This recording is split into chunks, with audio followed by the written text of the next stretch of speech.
Good morning, everybody. Today we are going to discuss measuring the mass of Jupiter using Stellarium. And as I had promised, I'm making this video to kind of recap on what we did. So I'm just going to go through the whole measurement process again. I'm going to calculate the angular separation, and then I'm also going to calculate the mass of Jupiter. But for those of you that would follow along to this, I'm going to show you if you had an issue in class, how you would get a really bad numerical estimate of the mass of Jupiter using Google Sheets. Then hopefully that spreads some understanding here. So first, I actually want to talk about, why we do this, what it is that we're doing. So what we're trying to do is we're going to position the Sun, Earth, Jupiter, and Europa in such a way that it would look like this. So the date that we go to in Stellarium actually reflects what this looks like in the solar system. So on December 7th of 2024, the sun was here, the earth was here, Jupiter was here. Uh, Europa is technically not right here, but this setup is 100% true. So what we're going to do is we're going to fast forward time by the hour from the date that we're given, and we're going to try to find Europa at this position. This position is the furthest from Jupiter that it will be, and that will allow us to build a right triangle so we can use trigonometry uh, to measure all of the different properties that we need for this problem. So why do we do this? Well, we're able to relate how long it takes Europa to go around Jupiter to how much mass Jupiter actually has. And so what we're going to do is we're going to find when Europa is at this point that it's furthest from Jupiter, then we're going to fast forward in time until it makes one complete revolution around, till Europa makes one complete revolution around Jupiter. And then we're going to calculate the difference in that time. Then we're going to utilize the right ascension and declination of both Europa and Jupiter uh, to calculate the angular separation between the two. And so notice here, if we do that, um, the distance from Earth to Jupiter makes a hypotenuse. And then if the angle is the angle closest to Earth in this triangle, then that means the opposite length of this would be the semi-major axis. And the adjacent length, we don't really care about. Because what we're going to do is we're going to use the hypotenuse and we're going to multiply it by the sine of the angle or the sine of the angular separation to find the distance between Europa and Jupiter called the semi-major axis of the orbit. We do this because we're able to use an equation to actually determine the mass of Jupiter, which is on page 8. I'm sorry, 5. So this is the equation that I was referencing earlier. We can relate the period of an orbit to its semi-major axis and use that information to find the mass of Jupiter. This equation is Newton's modified version of Kepler's third law. All right, so what I'm going to do is I'm going to subtract out of that screen, and you'll see here on the page Stellarium. And what I'm going to do is I'm going to do a few things. First, I'm going to turn the atmosphere off, which if you come down here to the bottom, you can press the cloud button. And then I'm going to come over here to the left-hand side, and I'm going to change the date and time to 2024. I'm going to go to 12. Go to the 7th. And then for the time, I'm just going to go ahead and make it 8 o'clock. We want it to be nighttime. So 20.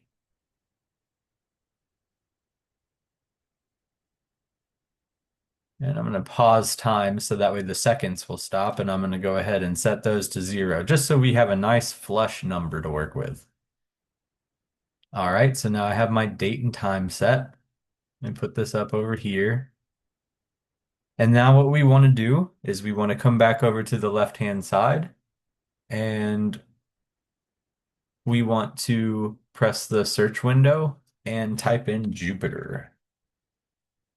When you type in Jupiter, you can press enter and you will notice that it'll take you right to it.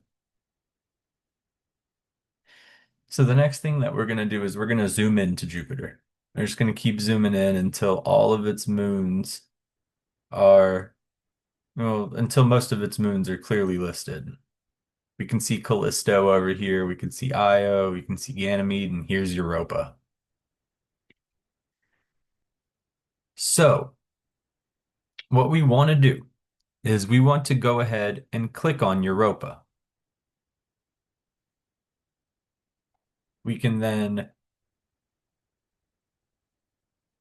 turn our attention to the left-hand side of the screen where all of this information pops up. And located underneath what looks like it says elongation, phase angle, illuminated, and then the thing that we need is angular distance between Europa and Jupiter. And we can currently see here that it is set to 0 degrees, 0 minutes, and 56.7 seconds. Don't worry about those units too much. The reason why is because the Excel sheet is going to go ahead and take care of the math for you. But what I want you to pay attention to is I want you to pay attention to the two numbers here. The 00 with the apostrophe and the 56.7 with the quotation mark. We're going to watch these numbers increase, and we want to watch these get to their most maximum value, or the highest value that both columns can take on. So what I'm going to do is I'm going to go ahead and click forward in time. Notice that that angular separation changed to 1 minute and 12.5 seconds. Now it's changed a little bit more. Okay, and so now we're at 2 minutes and 11.3 seconds. Now we're at 3 minutes and 9.1 seconds. It's still going up. Let me go ahead and put this back on the screen.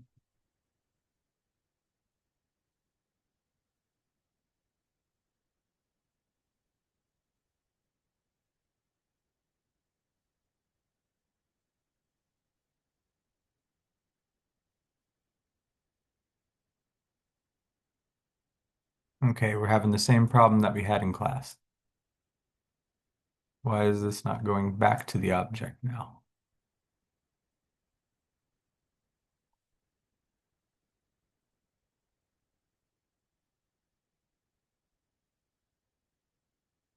Okay. It's because the Earth is in the way. Okay, let's get rid of the pesky Earth.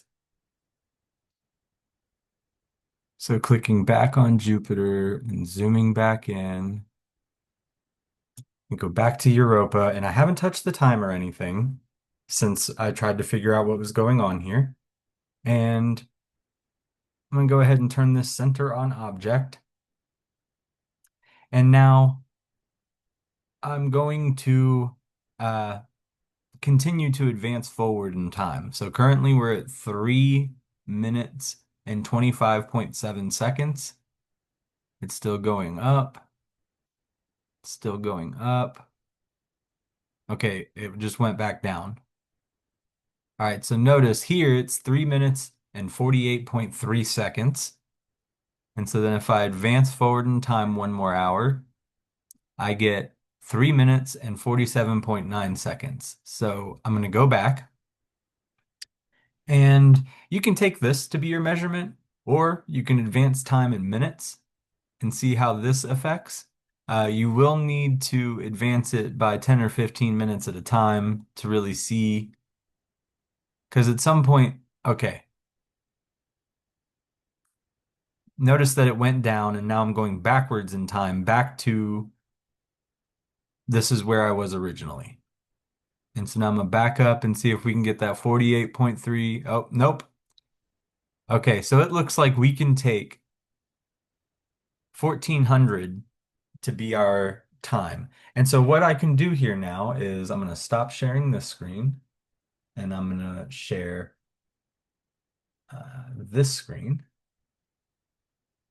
And if you're following along, what I'm going to do is I'm going to type in the date of my first observation, which is 12/08, 2024, and that is at 2 p.m.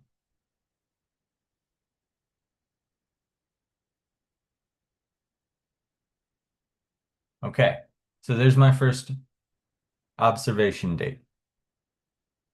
Now I'm going to switch back to Stellarium. All right, so now what we want to do is we want to get the right ascension and declination of Jupiter. So if you take a look, we'll click on Jupiter first. And you can see up here in the top left, there's the right ascension and declination for both the J2000 and the on date catalogs. For this assignment, we are worried about the J2000 catalog. So what we want to do is we want to copy in what we see for the right ascension and declination into our Excel sheet.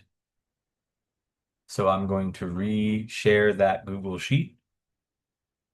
And you notice here that it already splits it off into hours, minutes, and seconds for both right ascensions. And then it also splits it off into degrees, arc minutes, and arc seconds for declination. Don't worry about these too much. They don't actually pertain to time so much as we would like them to, and this is a whole nother ball game. So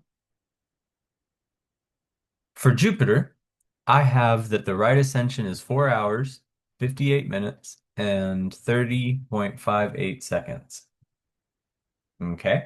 And notice here that when I put those numbers in, a number populated here, and this is the angle uh, from 0 degrees that this makes when it's converted to actual degrees that we know.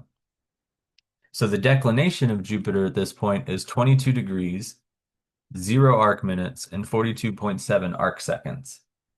Again, this declination populates on its own. We're going to need this value and this value in a few minutes. So from here, I click on Europa. I'm not going to switch back to Stellarium because I assume you're going to follow along and you're doing that on your own. So back in Stellarium, you'll click on Europa and you'll notice that the information populates again. We used this menu earlier, these different properties earlier to find the angular distance to use for our measurement.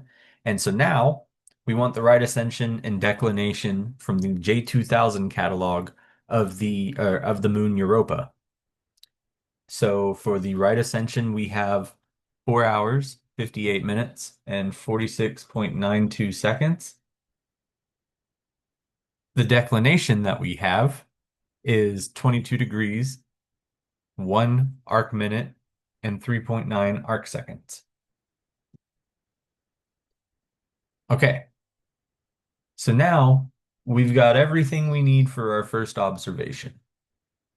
What we need next to complete everything is a second observation date of the next time that Europa comes back to this point. So I'm going to switch back to Stellarium.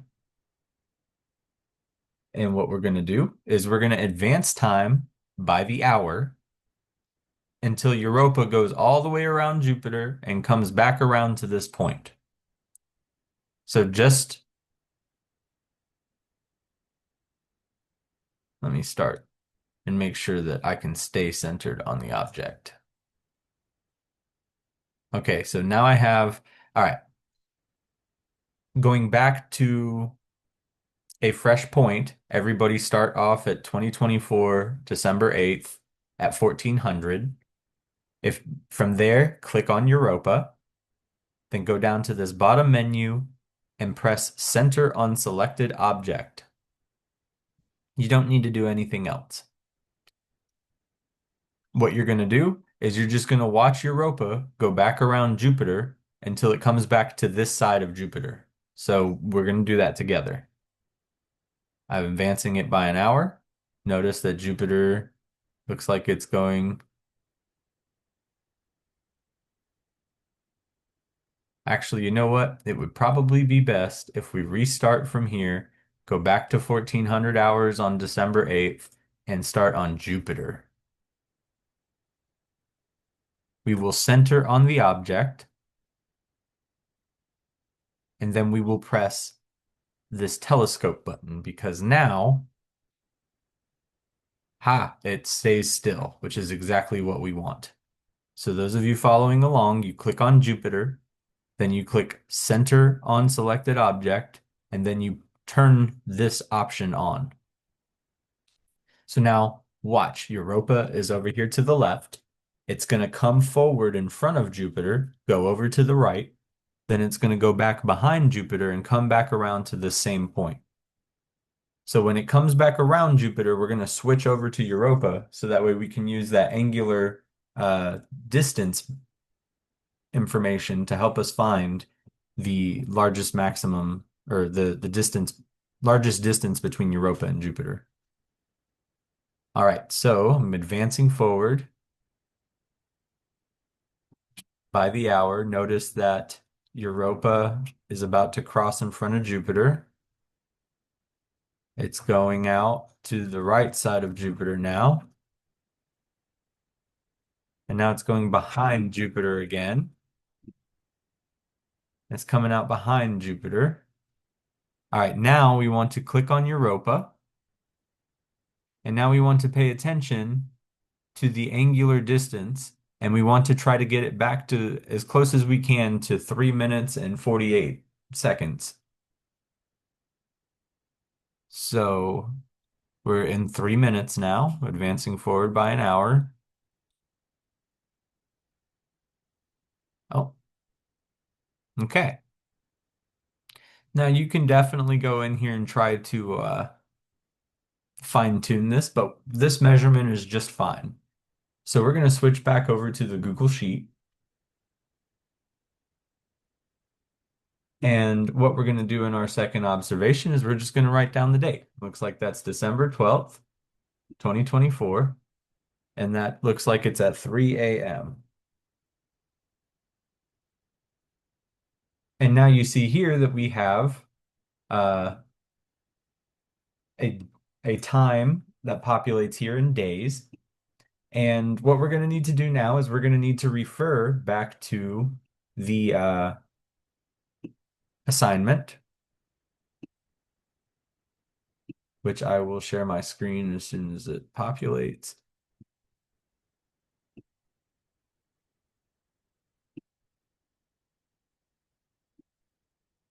All right. So we have just determined everything we need to calculate this angle.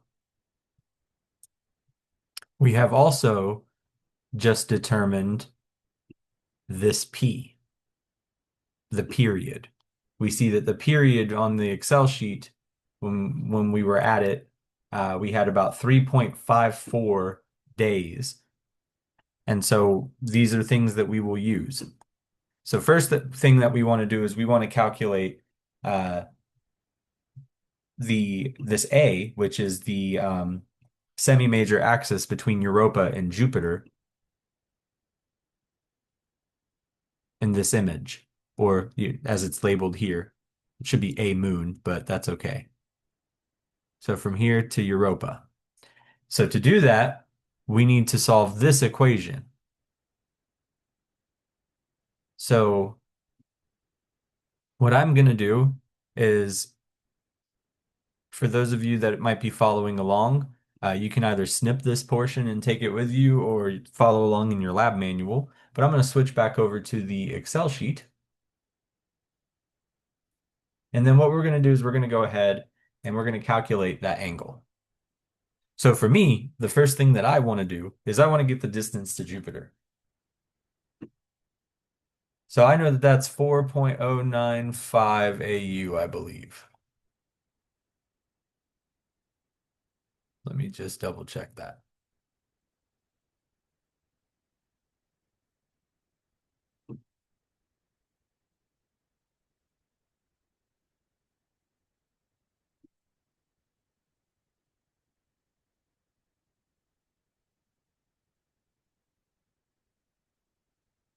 We're going to use the 4.8 or the 4.2 AU because that's the value that it was at when, so this is actually 4.2 and this is an AU.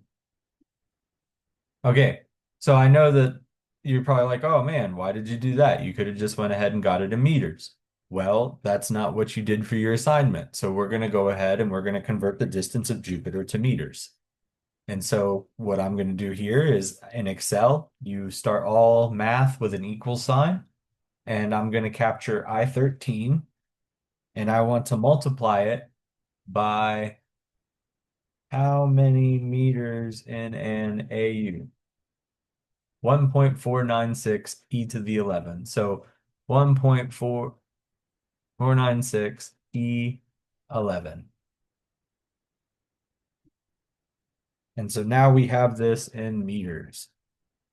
We need this distance in meters because the equation that we're going to use to calculate the mass of Jupiter has units of meters, kilograms, and seconds. So we'll have to convert this days as well. So we're going to say period days is equal to H9.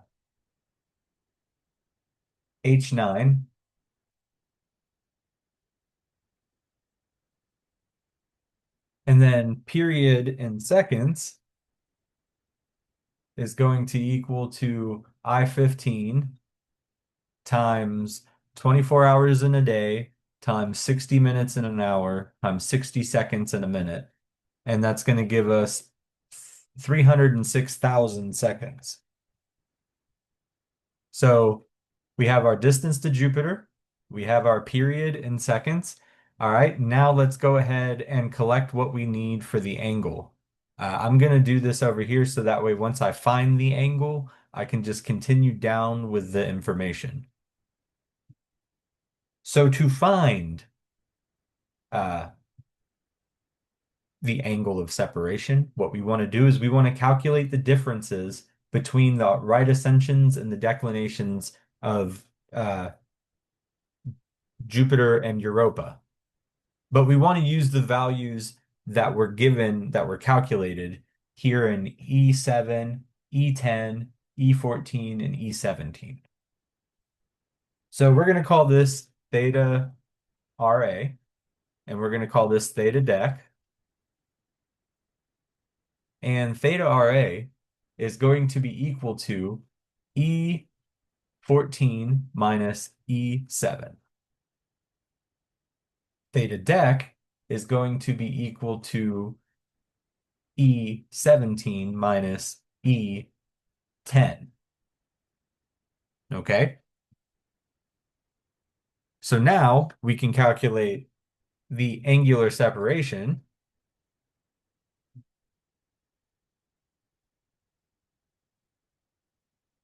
And that's going to be in degrees.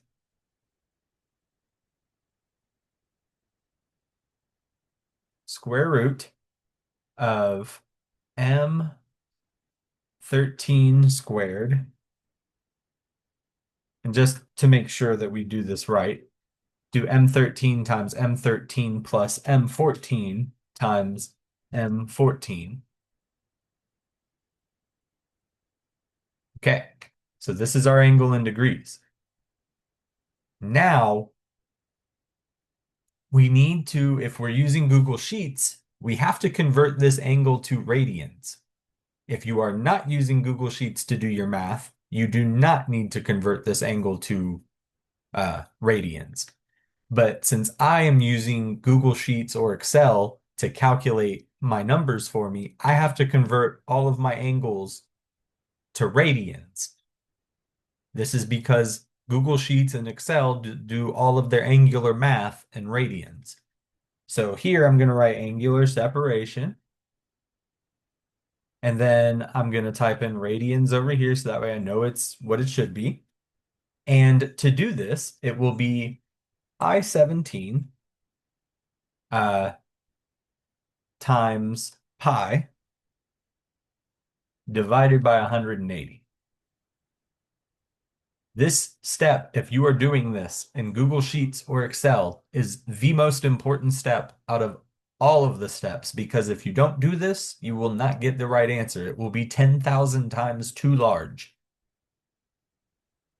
So we now have our angular separation. So the equation that we were supposed to use to now calculate the distance or the semi-major axis is equation 3 on page 8. And we're going to type in semi-major axis.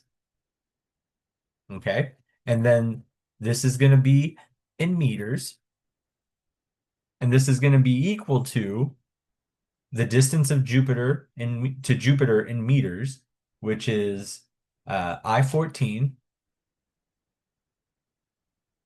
And that's going to be times the sine of our angular separation in radians, which is I-18.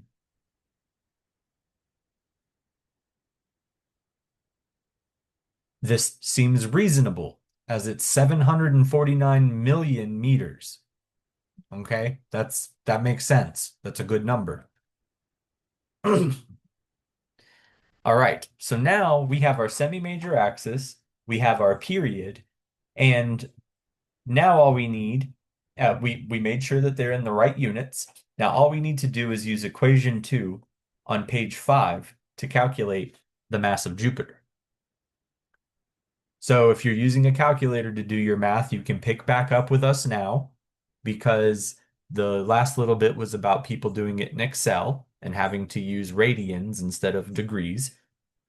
So here we're going to type mass of Jupiter, the final step. That's going to be in kilograms. So typing in equation 2, I have 5.9188 e to the 11. That e represents times 10, and what's to the right of the e represents the power. This is going to be times the semi-major axis cubed, so that's I-19 cubed. So we'll just do I-19 times I-19 times I-19. And that's going to be divided by the period in seconds squared, which is I-16.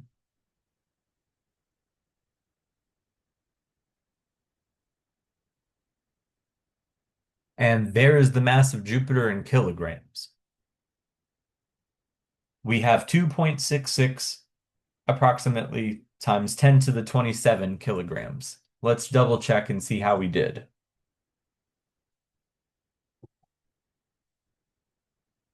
It's about 1.899 times 10 to the 27. So we're a little bit larger. That's okay. But we're within the same order of magnitude, which is great. Uh, I guess to help you guys out even more, if you were trying to think of ways that we did this, that we could have done this better. The orbital period is about 3.55 days.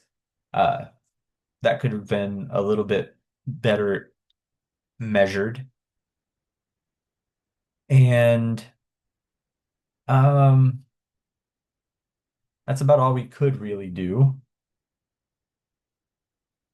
If then we still don't have the right answer, there are other things in science that we have to account for that, if we're trying to be as precise as possible, we have to account for other effects. But because we're not trying to be that precise, as it would be very, very difficult, this is definitely well within uh, the acceptable range. So just to say absolute error here, this would be, what did we just say? Our number, I-20, minus the accepted number, which is 1.899 E27, divided by 1.899 E27. Not bad. Well, we're 40% larger, but that's okay. We multiply that by 100 so that way we can see it in percentage.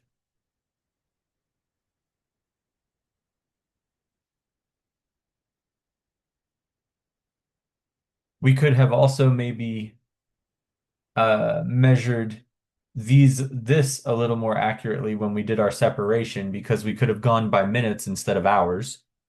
We could have also, but we were also limited by the precision of the information menu given to us inside Stellarium. So let me see.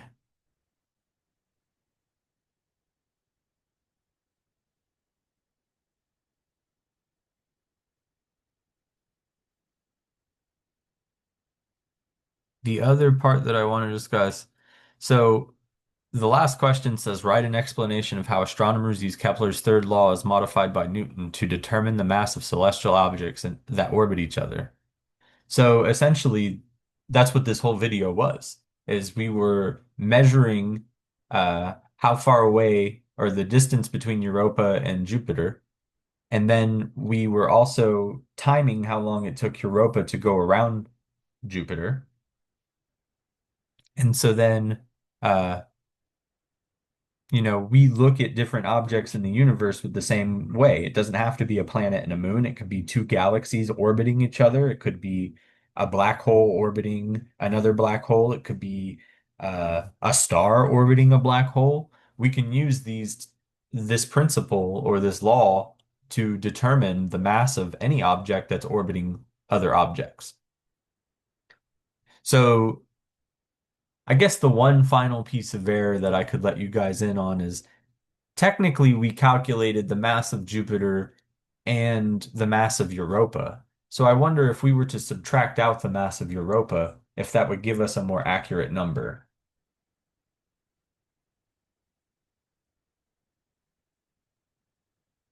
Not really, as it's two orders of magnitude small or five orders of magnitude uh, smaller. So we might get to 39%. I encourage you to try. If you have any questions or anything, I know that this video might be a little late, but feel free to reach out and I will answer any further questions that you have. Have a great day and a great weekend.